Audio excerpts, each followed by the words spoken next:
Solving trigonometric equations using algebra.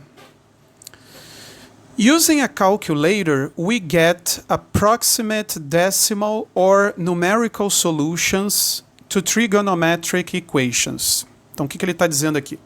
Que geralmente quando a gente utiliza a calculadora para resolver uma equação trigonométrica, a gente obtém um valor aproximado, né? Porque muitas das vezes o valor x obtido ele vai ter infinitas casas decimais, e aí a gente tem que arredondar para alguma casa decimal de acordo com os algarismos significativos daquelas medidas, ou a precisão, enfim. Sometimes exact solutions are needed in terms of pi, and these arise when the solutions are multiples of pi over 6 or pi over 4. Então o que ele está dizendo aqui? Que em algumas situações a gente quer as soluções exatas, né?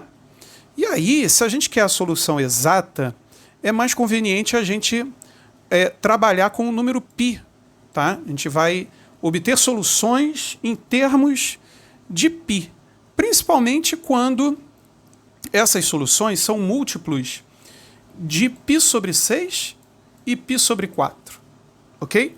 O que é π sobre 6 e π sobre 4? Isso dado em ângulos, tá? Π sobre 6 corresponde... o π é um número irracional, né? O π é 3,14. Mas a medida angular, a gente costuma representar o ângulo π em graus por 180 graus, tá? Então, 180 graus corresponde ao número π, a π radianos, né? Então, e aí, nesse caso, π sobre 6 é 180 dividido por 6, que vai dar 30 graus. Então, π sobre 6 corresponde a 30 graus. Ou o π sobre 4, 180 dividido por 4, vai dar 45 graus. Então, quando as soluções são múltiplos de 30 graus ou 45 graus, é mais interessante a gente obter soluções exatas em termos de π. Nós vamos ver isso daí em detalhes, ok? Exact solutions obtained using algebra are called analytical solutions, tá? Então aqui é só para uma questão de nomenclatura. Os matemáticos costumam, os físicos também, né? Costumam chamar soluções exatas, tá? De equações, de soluções analíticas, tá? Ou seja, não são soluções aproximadas, são soluções exatas, soluções analíticas. Continuando, we use the periodicity of the trigonometric functions to give us all solutions in the required domain. Então, a gente vai aproveitar o fato das funções trigonométricas serem funções periódicas para obter todas as soluções dentro do domínio requerido, tá? Remember that sinus x and cosinus x both have period 2π, and the tangent x has period π. Vamos ver isso lá no Desmos? Vamos acrescentar uma outra linha, né? Tá? Se a gente precisar voltar para essa, não ter que escrever tudo de novo. Ok? Bom, vamos colocar uma função simples, y igual ao seno de x, tá? Agora ela está aqui pequenininha, vamos aproximar, deixa eu apagar essa daqui para não ficar sobrecarregado o nosso gráfico. Tá, o que é o período de uma função seno? O período de uma função seno é o intervalo aqui ao longo do eixo x, de modo que a função começa a se repetir, né? Vamos pegar do zero. Então veja, no zero a função está crescendo.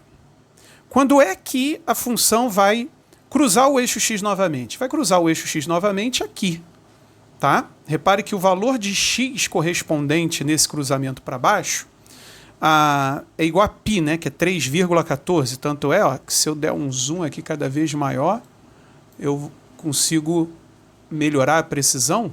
Então aqui é 3, aqui é 3,2, está passando próximo de 3,14, tá? Então vamos voltar para o zoom aqui.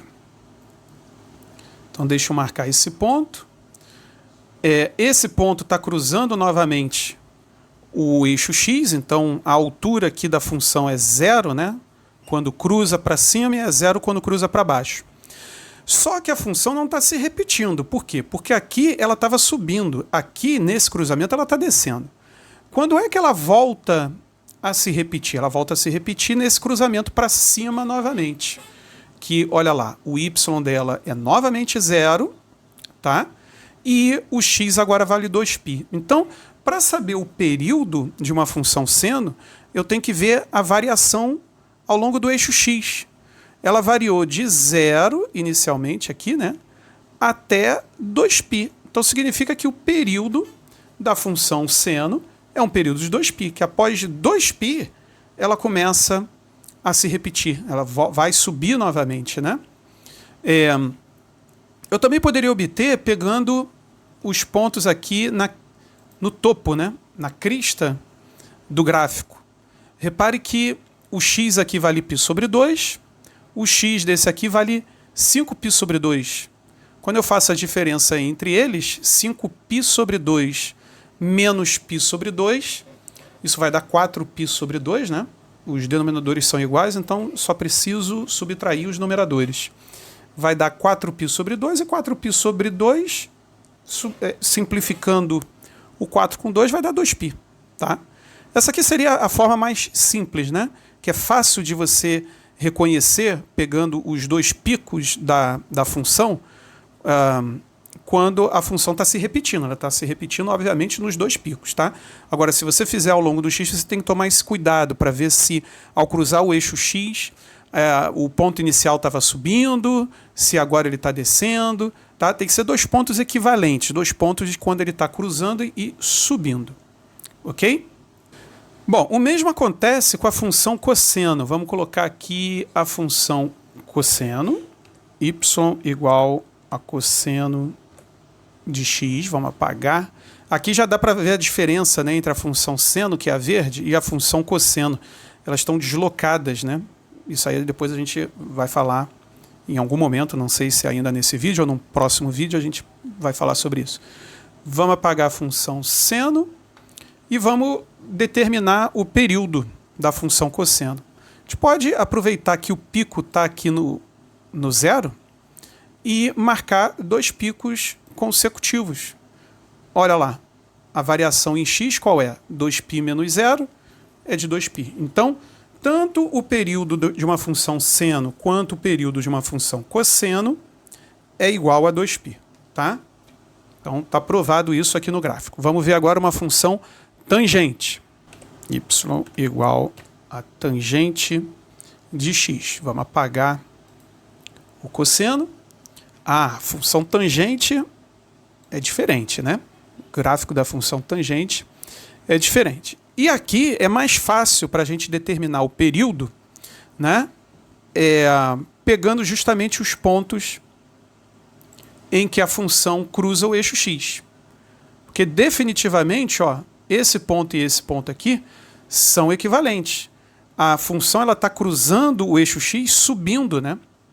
Então, ela está se repetindo. Aqui, ó, vocês podem estar se perguntando até onde vai. Ela vai para infinito, tá?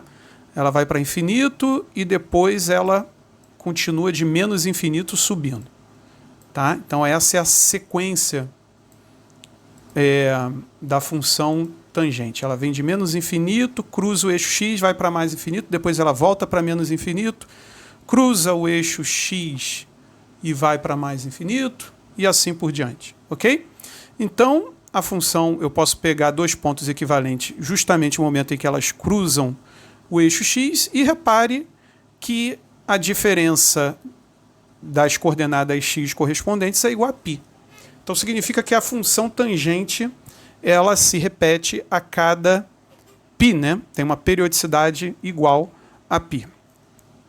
Tá bom? Bom, demonstrado isso, ok? Vamos voltar aqui para o livro. Então, ele faz isso como um lembrete, né? Lembrem-se que a gente pode utilizar a periodicidade das funções trigonométricas na hora de resolver uma equação trigonométrica para achar as suas soluções, tá? Mas a gente tem que lembrar que o período das funções seno e cosseno é igual a 2π e o período de uma função tangente é igual a x.